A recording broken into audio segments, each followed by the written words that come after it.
Shalom, selamat pagi Bapak Ibu yang beribadah di rumah secara online dan yang datang di gedung gereja. Kami undang untuk bangkit berdiri, kita akan memulai ibadah pada pagi hari ini. Marilah kita masuk ke dalam kebaktian dengan mata dan hati yang tertuju ke hadirat Allah Maha Kudus, sumber hidup kita. Tengadahkanlah wajah dan jiwa kepada Allah yang penuh dengan rahmat dan belas kasihan. Gerakanlah semangat dan tangan bagi kemuliaan Allah, sumber kekuatan kita. Bukalah pikiran dan rangkailah kata untuk memuji Allah. Allah adalah penolong dan penyelamat kita. Jemaat diundang untuk menyanyikan dari Kidung Jemaat 3 ayat 1, kami puji dengan riang.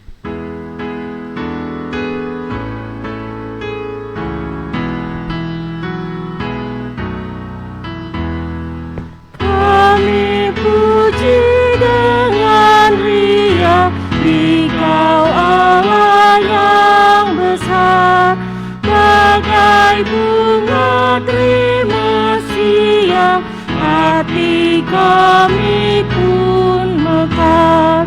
Kabut dosa dan derita, kebimbangan lalanya, sumber suka yang abadi, beri sinar-Mu menyerah.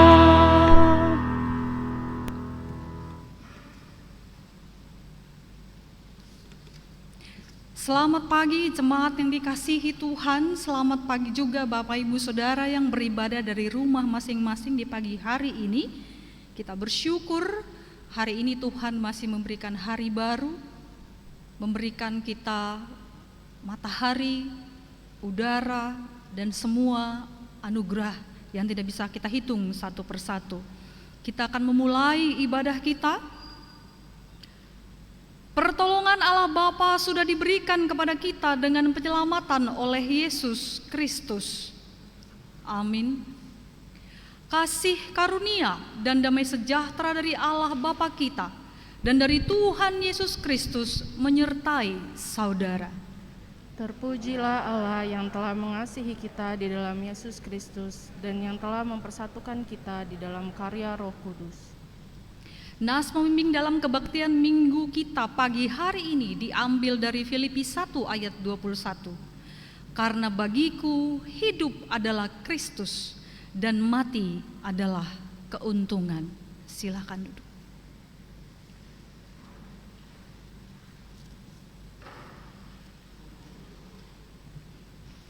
Jemaat yang dikasihi Tuhan yang ada di gereja saat ini dan juga yang ada di rumah, kita masuk dalam pengakuan dosa.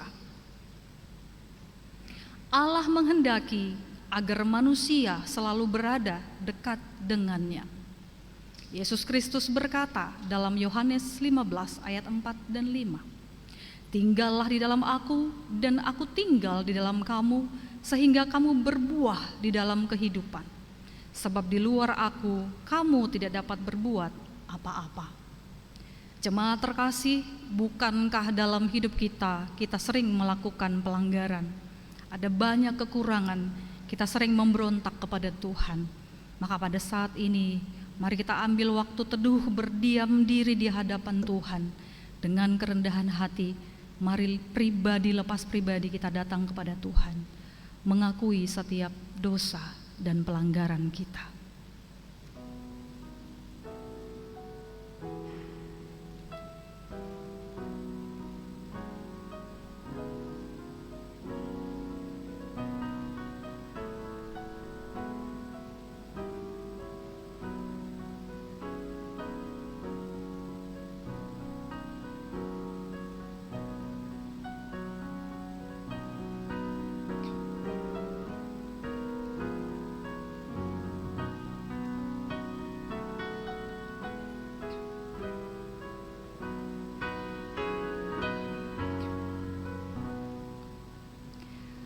Bapa Surgawi, kami manusia yang lemah.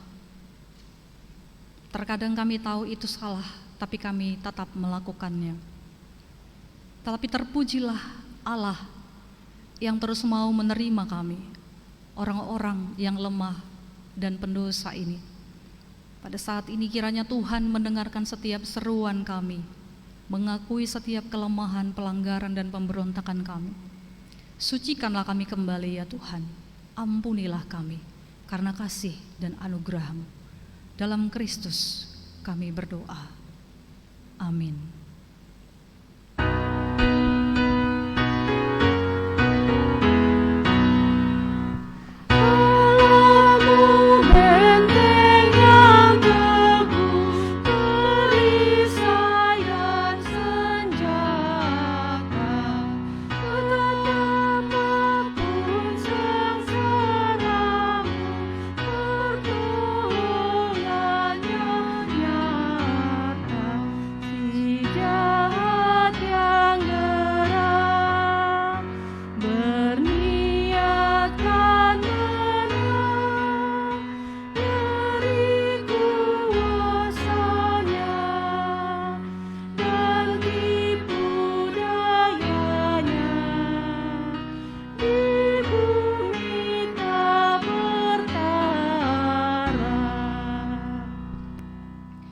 Jemaat yang berbahagia, kesungguhan penyesalan kita akan disambut oleh Allah.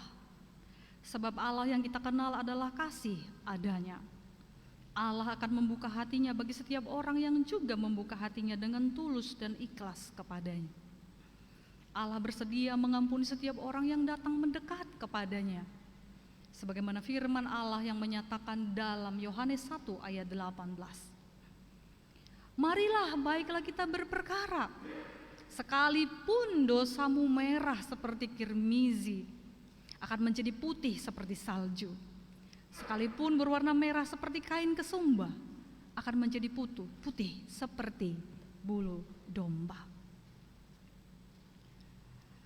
Jemaat yang dikasihi Tuhan, saatnya kita akan mendengarkan firman Tuhan. Mari kita berdoa meminta Roh Kudus membimbing kita dalam pembacaan firman Tuhan dan perenungan firman Tuhan. Kita berdoa. Terpuji Engkau Allah, pencipta alam semesta dan segala isinya, Allah pemilik hidup kami. Di tengah situasi PPKM di kota Jakarta, kami bersyukur kami masih boleh hadir di rumah Tuhan.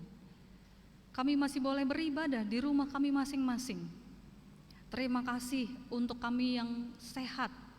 Terima kasih juga untuk kami yang mungkin juga sedang sakit. Bahwa kami percaya apapun yang terjadi dalam hidup kami, sesungguhnya Tuhan peduli, Tuhan selalu hadir, Tuhan akan menolong. Pada saat ini kami siap mendengarkan firman-Mu. Roh Kudus menolong kami. Tolong hamba-Mu juga yang akan menyampaikan. Tolong kami semua yang duduk diam merenungkan, supaya semua kami yang hadir di sini ataupun yang ada di rumah, setiap kami diberkati oleh firman-Mu pada pagi hari ini. Dalam Kristus Yesus kami berdoa. Amin. Mari kita membuka Alkitab kita jemaat yang terkasih dari Yohanes pasal 6 ayat 52 sampai dengan ayat 59. Saya mengundang kita membacanya bergantian. Bapak, Ibu, Saudara yang di rumah juga boleh ikut membaca bergantian dengan saya. Kita buka Alkitab kita dari Yohanes pasal 6, dimulai dari ayat 52, berakhir di ayat 59. Saya membaca ayat 52, Bapak, Ibu, Saudara 53, dan di ayat terakhir kita baca bersama-sama. Yohanes 6 ayat 52 sampai 59, demikian bunyinya. Orang-orang Yahudi bertengkar antara sesama mereka dan berkata, bagaimana ia ini dapat memberikan dagingnya kepada kita untuk dimakan?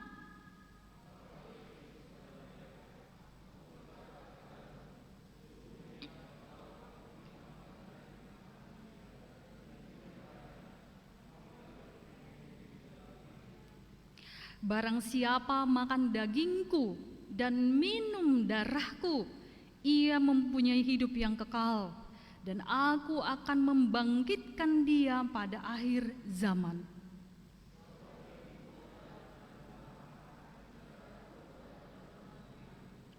Barang siapa makan dagingku dan minum darahku, Ia tinggal di dalam aku dan aku di dalam Dia.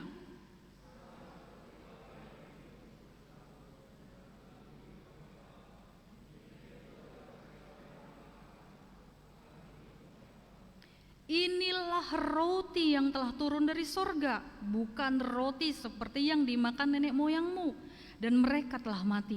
Barang siapa makan roti ini, ia akan hidup selama-lamanya. Semuanya ini dikatakan Yesus di Kapernaum ketika ia mengajar di rumah ibadat. Berbahagialah setiap orang yang mendengar firman Tuhan dan memelihara serta melakukannya di dalam kehidupannya. Haleluya. Haleluya, haleluya, haleluya. Shalom. Jemaat yang dikasihi Tuhan yang hadir di gereja dan juga Bapak Ibu Saudara yang ada di rumah, kita bersyukur untuk hari baru yang Tuhan berikan dan luar biasa sekali. Di Jakarta PPKM terus berlanjut ya. Kita tidak tahu besok-besok akan level keberapa begitu, tapi kita bersyukur sampai hari ini Tuhan masih menganugerahkan hari baru, kehidupan yang baru untuk kita nikmati. Nats hari ini akan mudah kita pahami kalau kita juga memahami cerita sebelumnya.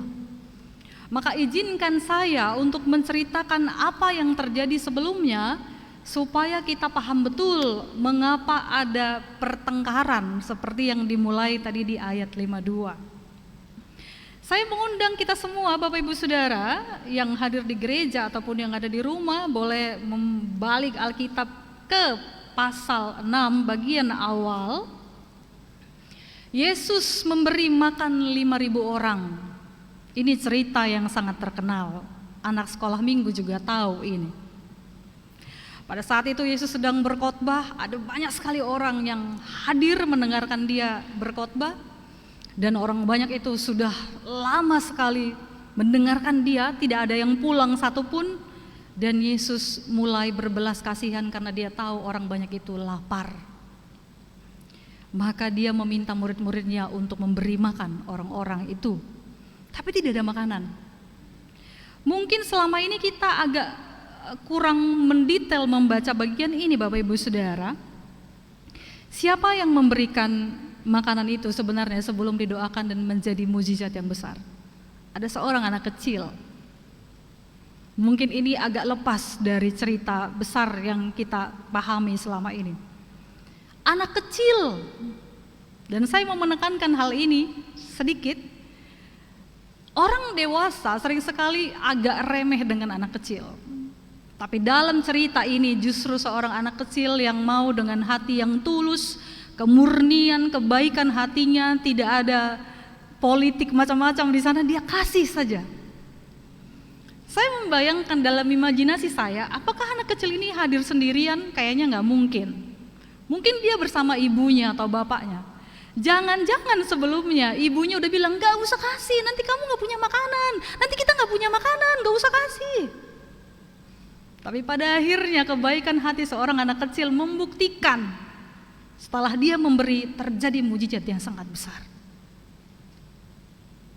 Maka kalau kita punya anak kecil di rumah, anak kita atau cucu kita, mereka punya hati yang luar biasa Bapak Ibu Saudara. Tidak ada kebohongan di sana, tidak ada politik dalam hati seorang anak kecil, murni sekali. Dan terjadilah mukjizat itu. 5.000 orang kenyang, bahkan lebih dari kenyang karena ada 12 bakul sisa makanan. Inilah awal kenapa Yesus menjadi sangat populer, viral. Setelah itu apa yang terjadi Bapak Ibu Saudara? Yesus dikepoin banyak orang, kemanapun dia pergi dicari tahu, hari ini Yesus kemana? Besok Yesus kemana? Kita mau cari Yesus. Kalau zaman sekarang Yesus punya Instagram ya, untuk anak-anak muda, mungkin orang-orang akan kepoin dengan Instastory-nya. Yesus ada di mana? Di Danau Galilea kah? Di Kapernaum kah? Dan orang-orang mencari tahu dan datang. Sayangnya Yesus nggak punya Instagram atau Facebook ya, jadi dia nggak bisa live dulu. Tetapi Tapi Bapak Ibu Saudara, dia dicari-cari. Dicari ke sana, dicari ke sini, kemana dia pergi? Dan kalau kita lanjutkan ayat 25, setelah orang banyak mencari-cari mereka ketemu. Pasal 6 ayat 25, ketemu di mana? Di seberang laut. Bayangkan Bapak Ibu Saudara, betapa pentingnya sosok Tuhan Yesus dicari sampai ke seberang laut ketemu. Dan apa kata orang banyak? Rabi, ternyata kau di sini, kami cari-cari dari tadi. Kapan tiba di sini? Mereka bahagia sekali, ketemu, wow, ketemu. Tapi apa respon Yesus, Bapak Ibu Saudara? Kalau dia artis kayak sekarang, mungkin foto-foto dulu ya, Bapak Ibu Saudara ya, dengan fans-fans begitu. Yesus bilang apa? Kamu mencari aku karena kamu udah kenyang kan? Karena kemarin saya kasih kamu makan sampai kenyang kan? Kamu datang karena kamu kenyang karena roti itu kan, bukan karena saya. Ini menarik Bapak Ibu Saudara. Orang banyak datang bukan karena mereka kenyang mendengarkan sabda Yesus, khotbah Yesus, bukan. Mereka datang karena ketagihan mau dikasih makanan enak dan kenyang. Dan ini yang dikritik oleh Yesus. Bukankah orang juga ke gereja kadang-kadang demikian? Menyembah Tuhan karena mau sesuatu yang menyenangkan, mengenyangkan. Bukan karena sungguh-sungguh mau diproses oleh Tuhan, tapi karena mau enak saja, mau nyaman saja. Jadi orang Kristen itu enak, nyaman, ngapain susah-susah? Padahal Yesus bilang mengikut aku itu adalah menyangkal diri dan memikul salib. Kalau orang-orang mau enak-enak, jangan ikut Yesus, ikut yang lain saja. Dan Bapak Ibu Saudara, terjadilah keributan. Karena Yesus kemudian berkata apa? Kamu datang karena kamu kenyang karena roti yang kemarin. Kalau kamu makan roti yang seperti itu, kamu akan lapar lagi. Dulu nenek moyangmu zaman Musa, ada roti yang turun dari surga, manna. Tapi demikian pun mereka tetap lapar dan mereka sudah mati semuanya. Tapi ada roti yang turun dari surga, roti hidup. Akulah roti hidup, kata Tuhan Yesus. Statement ini menjadi viral kemana-mana, menimbulkan pertengkaran, menimbulkan perdebatan. Orang-orang bilang apa? Siapa dia berani-berani mengaku roti yang turun dari surga? Kita lihat Bapak Ibu Saudara, pasal 6 ayat 41 dan 42. Maka bersungut-sungutlah orang Yahudi tentang dia karena ia telah mengatakan, akulah roti yang telah turun dari surga. Kata mereka, bukankah ya ini Yesus anak Yusuf? Ibu bapaknya kita kenal. Bagaimana ia dapat berkata aku telah turun dari surga? Bapak Ibu Saudara, kita juga sering begini kan. Kalau ada seseorang yang luar biasa, yang hebat, kita selalu bilang, itu kan anaknya si itu tuh, masa lalunya jelek itu kan ya orang tuanya kan begitu. Dulu pun Yesus didengarkan, tapi kemudian ada denial. Mereka tidak sungguh-sungguh mau percaya karena apa? Mereka melihat kemanusiaan Yesus. Dia kan anaknya Yusuf si tukang kayu. Dia kan anaknya Maria yang dulu sempat hamil. Begitu ya, dari Roh Kudus katanya. Dan sekarang dia katanya dari sorga, roti hidup. Apa-apaan ini? Orang bersungut-sungut, terjadilah pertengkaran sesama mereka. Inti pertengkarannya apa? Mereka tidak percaya apa yang dikatakan Yesus, itulah intinya. Mereka menolak Yesus, itulah inti dari sungut-sungut dan pertengkaran itu. Tapi Yesus mengulang-ulang dari ayat 41 sampai pada nats kita hari ini, dia selalu mengulang, akulah roti hidup, ayat 48. Dan masuk ayat 52, terjadi pertengkaran. Karena Yesus bilang apa? Kamu harus makan dagingku, minum darahku. Makin ributlah mereka Bapak Ibu Saudara. Karena apa? Orang Yahudi itu gak bisa bersentuhan dengan darah. Bagaimana mungkin mereka minum darah Yesus? Mau jadi vampir, kanibal, makan daging manusia. Tapi berulang-ulang Yesus bilang, kalau kamu makan dagingku, minum darahku, kamu akan punya hidup yang kekal. Kamu tidak akan mati. Pada hari yang terakhir, akhir zaman, kamu akan dibangkitkan, kamu akan hidup pada kekekalan.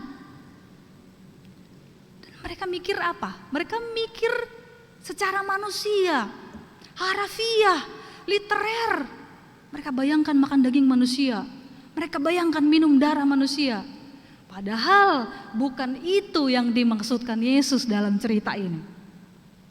Bapak Ibu Saudara, menerima roti hidup, makan roti hidup, makan daging Yesus, minum darah Yesus, mungkin akan membawa bayangan kita pada perjamuan kudus.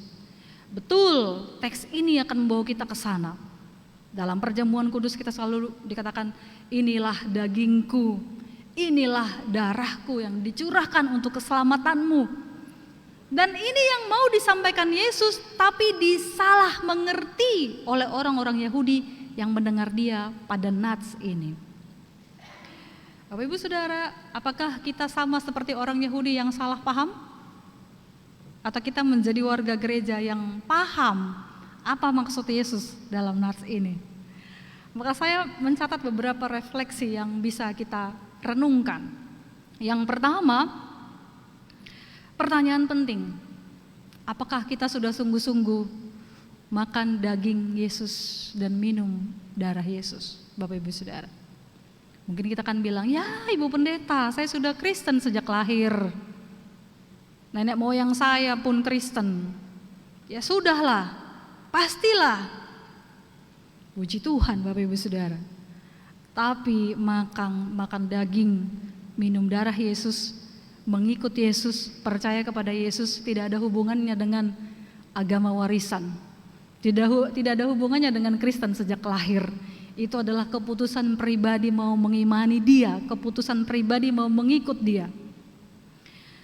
Ada sebuah lagu dalam bahasa Batak, maafkan saya karena saya pendeta Batak, jadi lagu ini yang selalu menginspirasi saya. Mungkin kalau di GKP yang hadir hari ini atau yang ada di rumah ada orang-orang Batak, mungkin tahu lagu ini. Seperti ini lagunya. Tu dia hodung mateho alusima alusima. Artinya apa? Tu dia hodung mateho, kemana kau kalau kau udah mati? Alusima alusima, jawablah. Bapak Ibu Saudara yang dikasihi Tuhan, pertanyaan ini menjadi sangat teologis. Kemana kita kalau udah mati nanti? Karena ternyata hidup yang sekarang akan berakhir. Mungkin kita sering mengikuti pemakaman, itu selalu disampaikan dari tanah kembali ke tanah. Tak ada satupun di antara kita yang hidup sekarang akan hidup selama-lamanya. Yesus saja mati, kita semua pada saatnya akan menghadap dia. Tapi kemana kita kalau kita sudah berakhir di dunia ini? Maka lagu tadi sangat baik untuk direnungkan hari lepas hari. Kemana engkau kalau kau sudah mati? Kalau kita sudah makan daging Yesus, minum darah Yesus, maka iman kita mengatakan saya akan bersama dengan Kristus. Jaminannya jelas. Keselamatan saya jelas dijamin oleh firman Tuhan. Karena dikatakan tadi, kamu akan beroleh hidup yang kekal. Kamu boleh mati dari dunia ini, tapi kau akan hidup, dibangkitkan oleh Kristus pada akhir zaman. Dan ini adalah doktrin yang sangat mendasar Bapak Ibu Saudara. Tentu kita takut mati, saya tahu semua orang takut mati. Semua orang takut mati.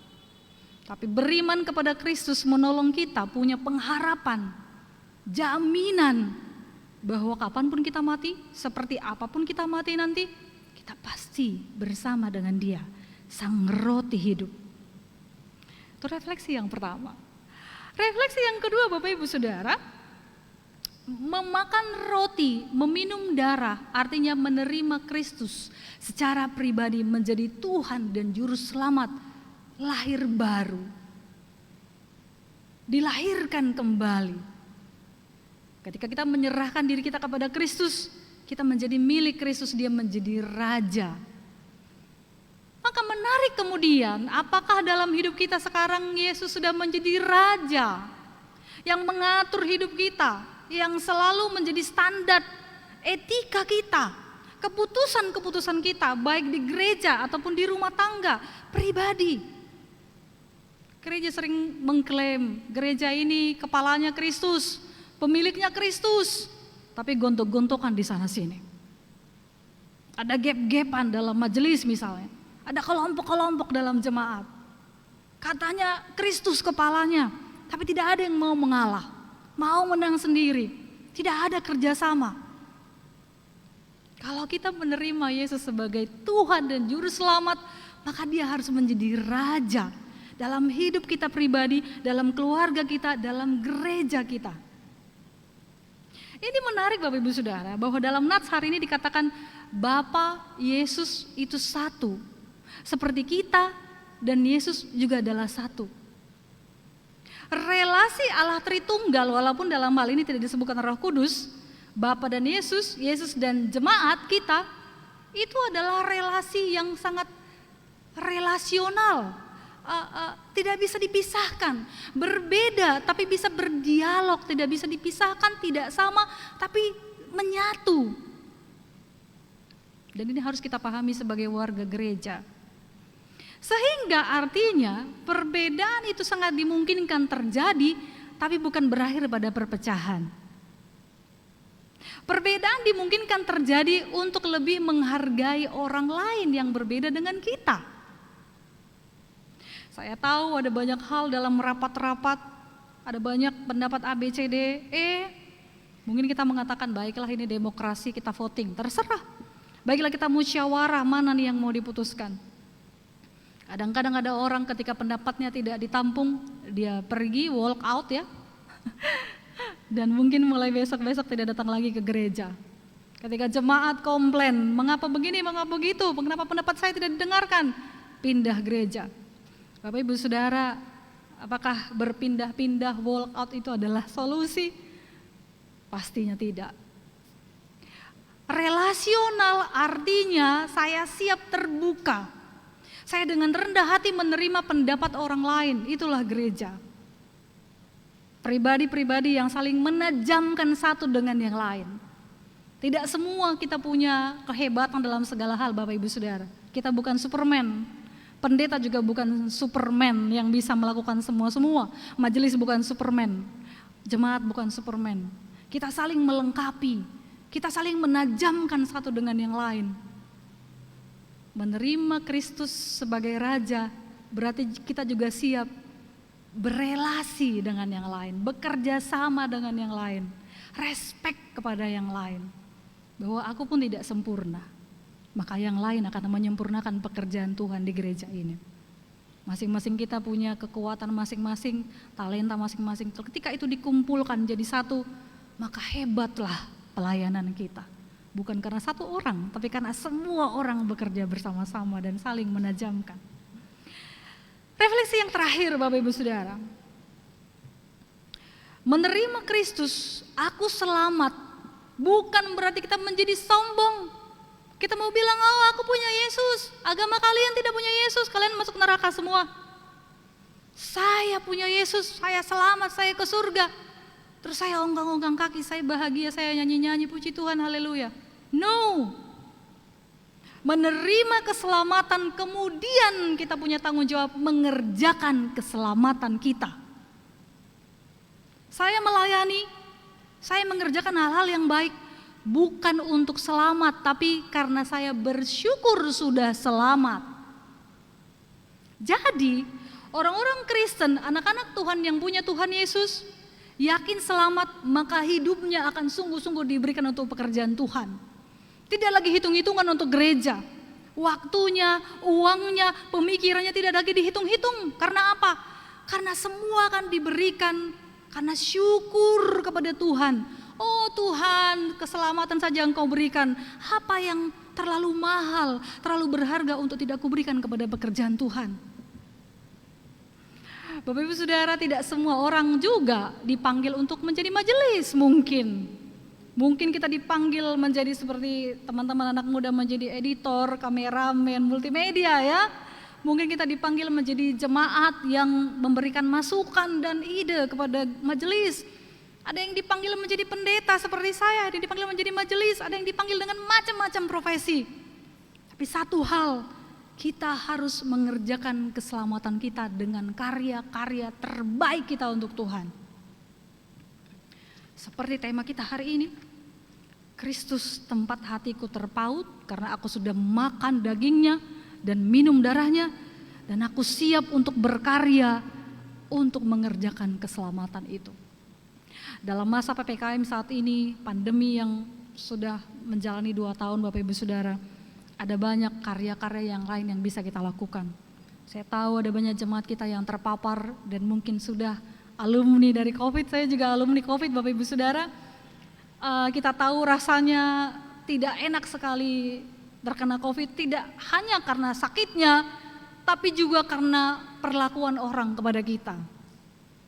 Tidak bisa dipungkiri, stigma masih ada. Ketika orang terpapar, orang satu rumah pun bisa seperti mengasingkan kita gitu ya. Karena memang virus ini orangnya harus diisolasi, tapi kan itu sangat membuat kita tersiksa sebenarnya. Makanya ketika orang kena COVID tidak hanya badannya yang sakit, tapi jiwanya juga bisa sakit. Jadi ada mental health problem gitu ya, diasingkan itu tidak menyenangkan. Orang mungkin bilang cepat sembuh ya, semangat ya. Tapi ketika berjumpa ada gestur-gestur yang membuat kita juga, aduh saya masih diasingkan ternyata gitu ya. Tapi itu resiko Bapak Ibu Saudara. Tapi yang mau saya katakan adalah mari kita mengambil bagian dalam karya-karya ini juga. Saya berharap gereja membuang stigma itu jauh-jauh.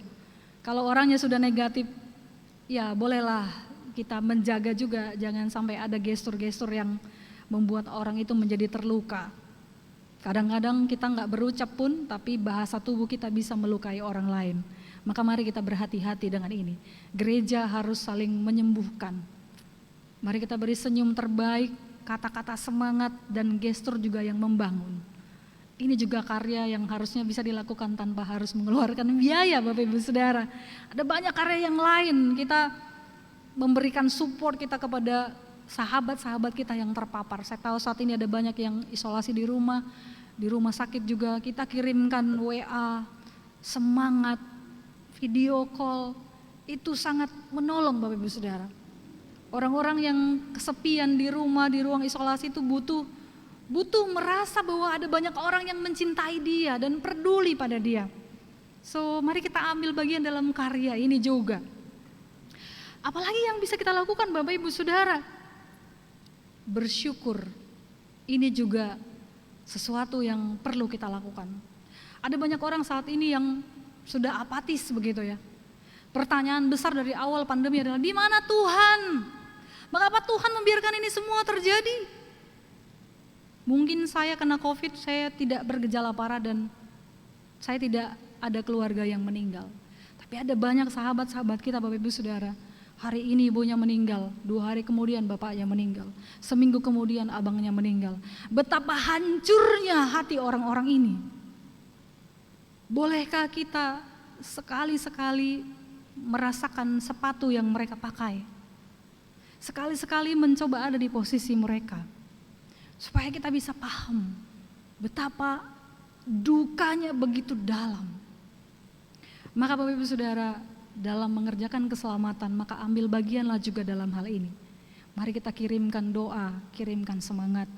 Mari ikut berduka bersama dengan mereka. Gereja perlu membuka ruang untuk berduka, meratap bersama mereka yang meratap. Ini juga bagian dari mengerjakan keselamatan, menunjukkan kasih kita kepada sesama kita yang membutuhkan dukungan dan kasih dari kita.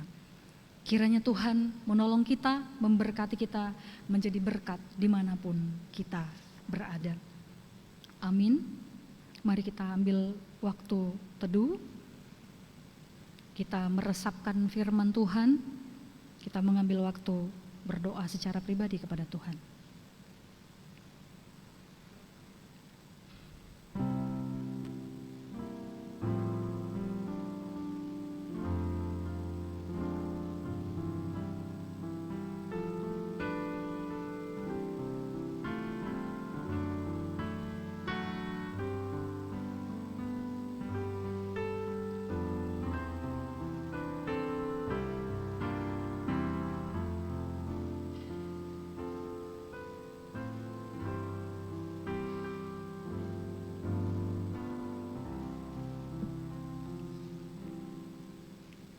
Amin. Mari kita bangkit berdiri. Marilah kita bersama-sama mengucapkan pengakuan iman percaya kita. Aku percaya kepada Allah, Bapa yang Maha Kuasa, Khalik langit dan bumi, dan kepada Yesus Kristus, Tuhan kita yang dikandung dari Roh Kudus, lahir dari anak darah Maria, yang menderita sengsara di bawah pemerintahan Pontius Pilatus, disalibkan, mati dan dikuburkan, turun ke dalam kerajaan maut, dan pada hari yang ketiga bangkit pula dari antara orang mati, naik ke surga, duduk di sebelah kanan Allah, Bapa yang Maha Kuasa, dan dari sana ia akan datang untuk menghakimi orang yang hidup dan yang mati. Aku percaya kepada Roh Kudus, gereja yang kudus dan am, persekutuan orang kudus, pengampunan dosa, kebangkitan orang mati, dan hidup yang kekal. Amin. Silakan duduk.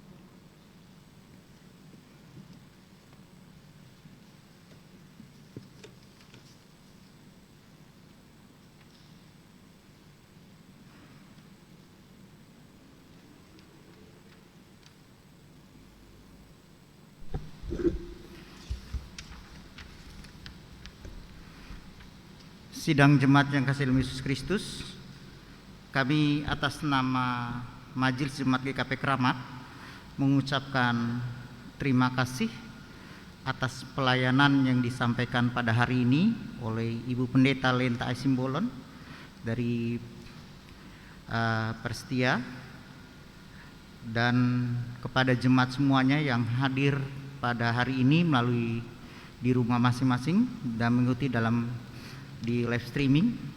Kami Majelis Jemaat mengucapkan terima kasih serta pelayanan yang disampaikan oleh prokantor, pemain musik, tim multimedia, serta sound system. Dan apabila Bapak Ibu Saudara-saudari membutuhkan pelayanan lebih lanjut, dapat menghubungi kami selesai ibadah ini melalui di nomor telepon gereja atau Majelis Jemaat masing-masing. Dalam kesempatan ini kami akan menyampaikan beberapa pokok warta jemaat yang akan dilaksanakan oleh GKP Keramat dalam seminggu ke depan. Yang pertama adalah pengumuman bahwa sesuai dengan peraturan Mendagri nomor 22 tahun 2021, PPKM yang akan dilaksanakan besok sampai dengan tanggal 16 Agustus 2021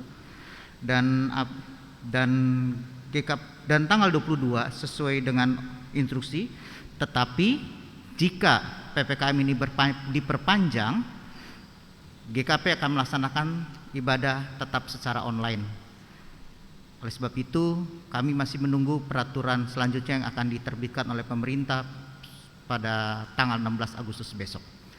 Dan yang kedua adalah kami mengundang Bapak Ibu jemaat untuk bersama-sama hadir baik melalui streaming atau Facebook di dalam ibadah HUT RI pada hari Selasa tanggal 17 Agustus 2021 pukul 9 pagi, dan ibadah ini dilaksanakan secara online. Kami mengundang Bapak Ibu untuk hadir dalam ibadah tersebut secara online. Dalam kegiatan kategorial selanjutnya akan dilaksanakan kebaktian rumah tangga pada tanggal 19 Agustus pukul 19.30 secara streaming. Sebelumnya akan dilaksanakan bincang-bincang kaum lansia seperti biasa pukul 19 sampai 19.30. Lalu pada selanjutnya adalah kebaktian kaum perempuan pada hari Rabu sesuai jadwal akan dilayani oleh Pendeta Elsa Novita Ture MTH secara streaming pukul 19.00. Dan kebaktian kaum pria akan dilaksanakan pada hari Sabtu 21 Agustus pukul 19 akan dilayani oleh Penetua Herman Antonius Danci. Dalam persiapan ini, kategorial dan guru sekolah minggu akan dilaksanakan pada hari Selasa tanggal 17 Agustus pukul 19.00, dan persiapan ini dipimpin oleh Penetua Robert Hasiholan Sitompul. Dimohon kehadiran Bapak Ibu untuk mengikuti dalam ibadah setiap kategorial yang ada di yang GKP Keramat melaksanakan di hari-hari yang sesuai jadwal. Dan bagi guru-guru sekolah minggu dan penetua semuanya, kami sangat mengharapkan kehadiran Bapak Ibu, penetua dan rekan-rekan guru sekolah minggu untuk hadir dalam persiapan tanggal 17 Agustus pukul 19.00 secara Zoom. Dan kesempatan lebih lanjut dalam hal ini ada beberapa kami mengucapkan selamat ulang tahun kepada warga jemaat yang berulang tahun dari tanggal 15 Agustus sampai 21 Agustus. Kiranya firman Tuhan mengatakan demikian, "Hai anakku, janganlah engkau melupakan ajaranku, dan biarlah hatimu memelihara perintahku, karena panjang umur dan lanjut usia serta sejahtera akan ditambahkannya kepadamu." Ini nas ulang tahun bagi jemaat yang terkasih yang merayakan ulang tahun bertaman usia maupun ulang tahun di dalam pernikahan. Kiranya Tuhan Yesus memberkati.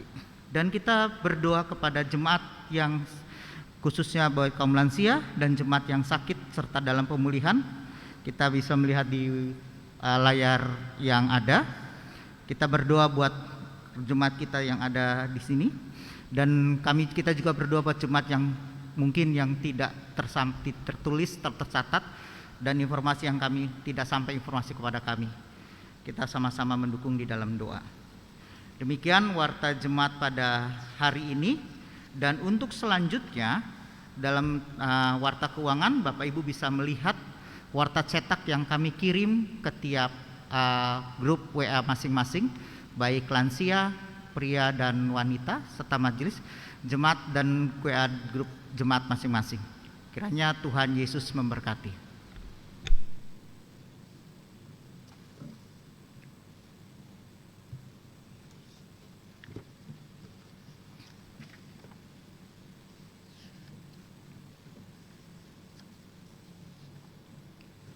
Jemaat yang dikasihi Tuhan, yang ada di gereja ataupun yang ada di rumah, mari kita siapkan hati kita berdoa, menyampaikan topik-topik doa syafaat kita kepada Tuhan. Mari kita berdoa. Syukur kepadamu Tuhan, pemilik hidup kami. Kami bersyukur dari awal ibadah Engkau hadir bersama kami. Kami sudah mendengarkan firman-Mu, kiranya itu boleh memberikan kekuatan, semangat kepada kami dan juga mengingatkan kami untuk terus mau memberi yang terbaik kepada Tuhan, karena kami mengerjakan keselamatan kami, mengambil bagian sebagai warga gereja, anak-anak Tuhan yang bersyukur dan menunjukkannya dengan karya dan kontribusi yang nyata dalam pekerjaan Tuhan di gereja ini. Ya Tuhan, kami sudah mendengarkan warta gereja yang disampaikan oleh majelis. Kami bersyukur untuk semua hal yang Tuhan berkati boleh terjadi dalam pelayanan di gereja GKP Keramat ini Tuhan. Semua program-program 1 minggu yang lalu semua berjalan tentu karena anugerah dan pertolongan Tuhan. Terima kasih untuk Bapak Ibu majelis yang terus mau melayani dengan semangat, dengan sehati. Berikan mereka kesehatan, berikan mereka kesehatian, tambahkan semangat kepada setiap Bapak Ibu majelis agar mereka sungguh-sungguh memberikan waktu, pemikiran dan hati mereka untuk memberi pelayanan terbaik kepada jemaat-Mu di gereja ini. Ya Tuhan, kami juga akan berdoa untuk kegiatan 1 minggu ke depan. Ada banyak hal yang akan dikerjakan bersama-sama, pembinaan, akan ada perayaan HUT RI ke-76, kebaktian rumah tangga, pelayanan untuk kaum lansia, kebaktian sekolah minggu, kebaktian kaum perempuan, kebaktian kaum pria, dan pelayanan untuk kategorial, katekisasi. Tuhan, kami berdoa, walaupun program-program ini akan dilaksanakan secara online, kiranya kami semua sungguh-sungguh merasakan perjumpaan. Engkau tahu Tuhan, kami rindu sekali berjumpa secara langsung, tetapi kondisi tidak memungkinkan. Tapi walaupun perjumpaan di ruang virtual, kiranya itu tidak mengurangi semangat kami, tidak mengurangi kerinduan kami untuk mengikuti setiap program yang sudah direncanakan, juga kerinduan kami untuk saling belajar satu dengan yang lain, berjumpa dengan saudara-saudara kami yang lain dan merasakan kebaikan Tuhan, merasakan pembelajaran-pembelajaran di setiap pelayanan yang sudah direncanakan. Kami juga berdoa ya Tuhan untuk program-program yang lain, untuk beasiswa, untuk diakonia. Kami tahu Tuhan ada banyak orang yang sakit, mungkin juga ada banyak dana diakonia yang harus dikeluarkan. Sementara kami tahu hampir di semua gereja, pemasukan gereja-gereja sangat turun drastis. Ya Tuhan, kami berdoa, Engkau Allah yang kaya, Engkau akan mencurahkan berkat-berkat-Mu dengan banyak cara. Kami berdoa biarlah orang-orang yang berkelimpahan dengan rendah hati dan murah hati mau memberi dan mendukung pelayanan-pelayanan diakonia. Ada banyak orang yang di masa pandemi ini sebenarnya tidak mengalami guncangan ekonomi, mengalami stabilitas ekonomi atau mungkin bahkan berlimpah. Kami berdoa biarlah warga-warga gereja yang memiliki ekonomi yang cukup baik mau memberi dengan rela dan tulus hati mendukung program-program diakonia gereja, supaya orang-orang yang terpapar, orang-orang yang sakit, orang-orang yang membutuhkan bantuan boleh sungguh kami bantu dan merasakan kebaikan Tuhan lewat kebaikan hati jemaat dan kebaikan hati gereja ini. Kami juga berdoa untuk jemaat yang berulang tahun dari tanggal 15 sampai 21 Agustus. Mereka yang berulang tahun kiranya Tuhan tambahkan sukacita.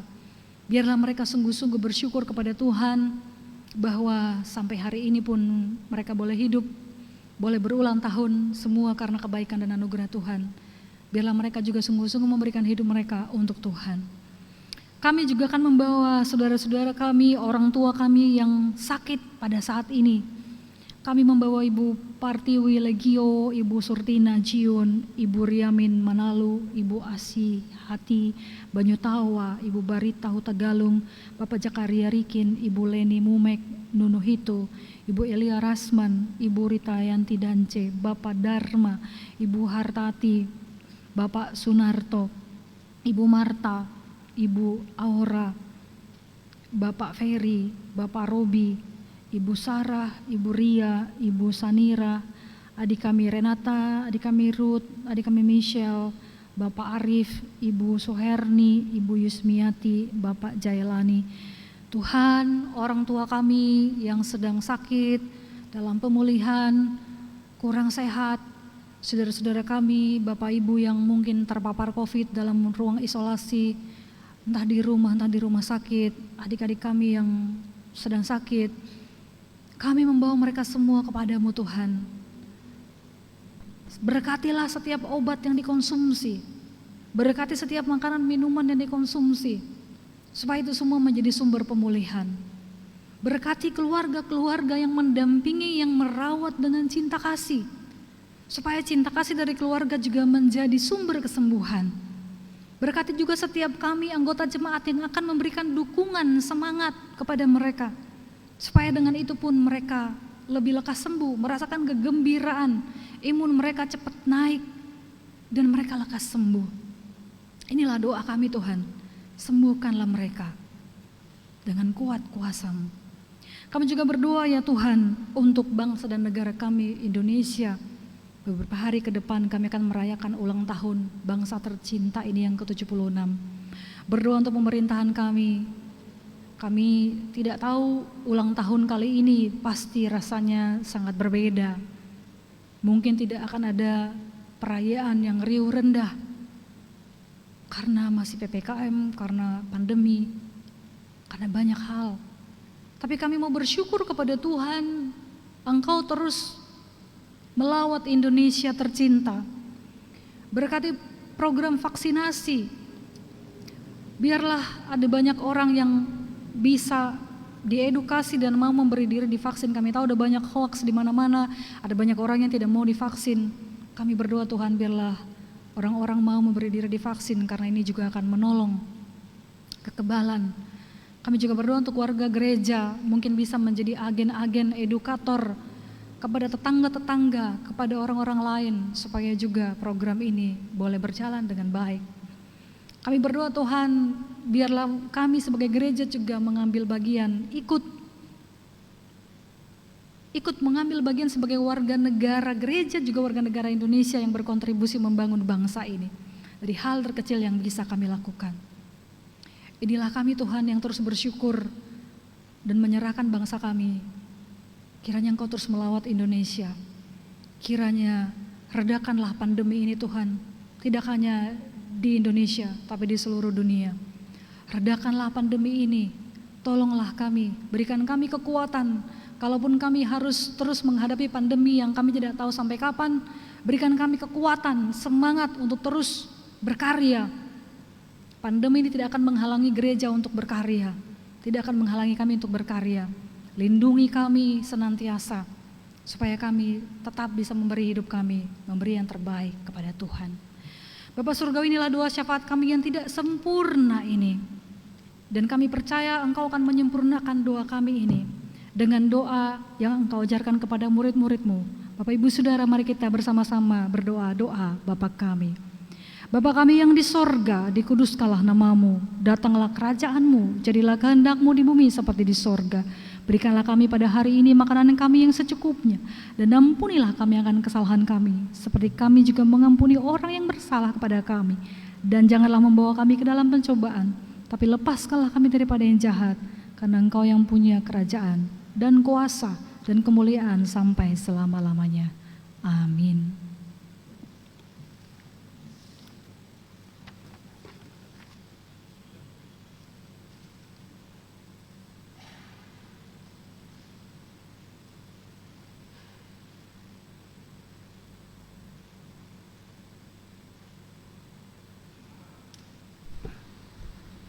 Jemaat yang dikasihi Tuhan, kita diberi kesempatan untuk menyatakan rasa syukur kita melalui persembahan yang akan kita berikan. Namun sebelumnya, dengarlah nas Tuhan yang terdapat di dalam 2 Korintus 9 ayat yang ke-10 yang demikian bunyinya. Ia yang menyediakan benih bagi penabur dan roti untuk dimakan, Ia juga yang akan menyediakan benih bagi kamu dan melipat gandakannya dan menumbuhkannya buah-buah kebenaran. Kita akan memberi persembahan pada minggu pagi hari ini, di mana persembahan ada 2 amplop, yaitu amplop buat ibadah minggu dan amplop untuk penggalangan dana renovasi pastori. Sambil buat jemaat yang akan memberikan persembahan bisa melalui transfer ke Bank BNI dan Bank BCA yang tertera di layar.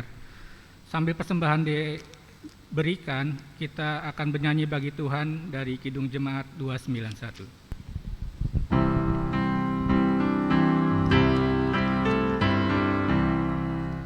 Mari bersyukur semua atas kebajikan Tuhan, kasih perjanjiannya sungguh nyata selamanya.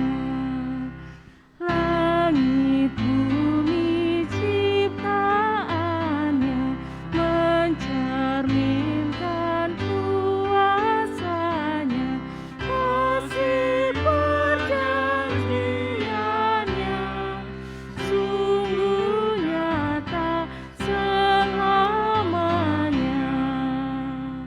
Jemaat saya undang untuk bangkit berdiri. Kita akan bawa persembahan kita dalam doa.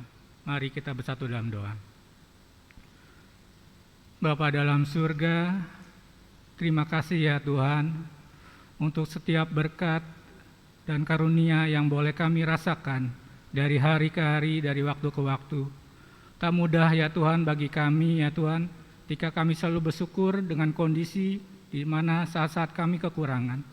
Tapi biarlah Tuhan juga yang meyakinkan kami ya Tuhan, bahwa berkat-Mu tak berkesudahan bagi umat yang percaya padamu. Bapa dalam surga, pada saat ini ya Tuhan kami bawa persembahan kami.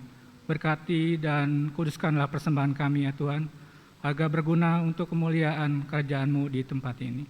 Bapa dalam surga, ajarlah kami untuk selalu mengucap syukur di dalam kehidupan kami hari lepas hari. Apapun yang menjadi kesulitan kami, biarlah kami mensyukurinya, bahwa kasih Tuhan menyertai kami di sepanjang waktu. Berkat-Mu tak berkesudahan, dan kami percaya tikap-tikap-Mu tercurah dalam kehidupan kami. Terima kasih ya Tuhan, terima kasih. Dalam nama-Mu kami berdoa dan mengucap syukur. Amin. Jemaat tetap berdiri.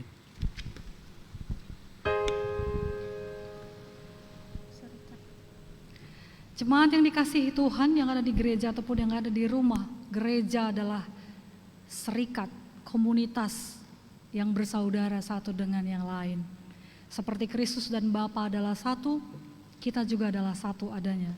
Salah satu bukti bahwa kita adalah orang-orang yang sudah makan daging dan minum darah Yesus adalah kita menjadi serikat, komunitas yang bersaudara, respect satu dengan yang lain dan sehati mengerjakan pekerjaan Tuhan. Kita bernyanyi, serikat persaudaraan berdirilah teguh, sempurnakan persatuan di dalam Tuhan.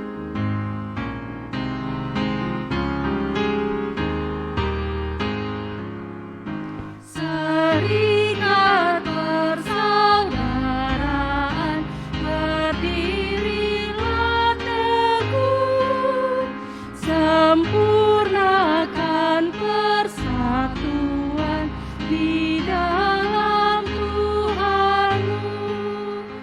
Bersama-sama majulah, dikuatkan iman, berdamai bersejahtera dengan pengasihan. Kepadamu telah diberikan apa yang baik berdasarkan firman Tuhan, dan teguhkanlah hatimu dengan keyakinan bahwa Allah sesungguhnya berkenan menolong. Mari kita menerima berkat dari Tuhan. Allah berjalan di depan untuk menuntun engkau. Allah berjalan di belakang untuk menguatkan engkau. Allah ada di sekelilingmu untuk menjaga dan memelihara engkau sekarang dan selamanya. Haleluya. Amin.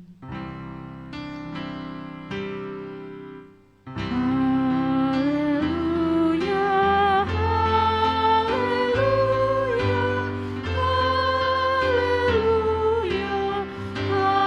haleluya, haleluya, haleluya. Amin, amin, amin.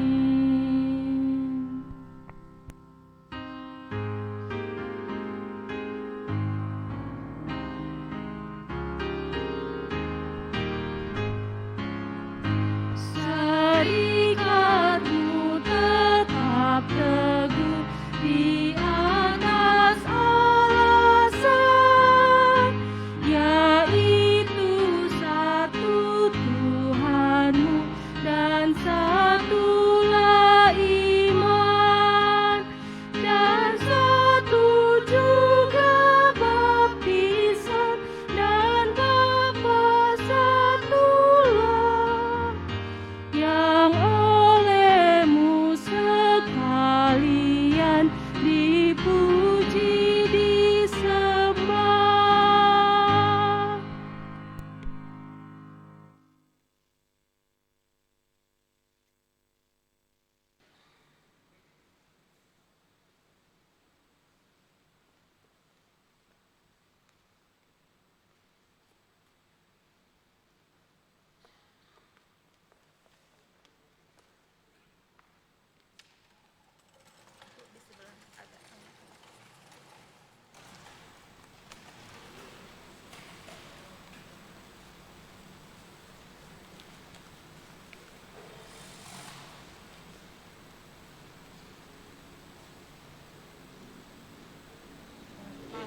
Jemaat mengucapkan selamat hari Minggu. Tuhan Yesus memberkati.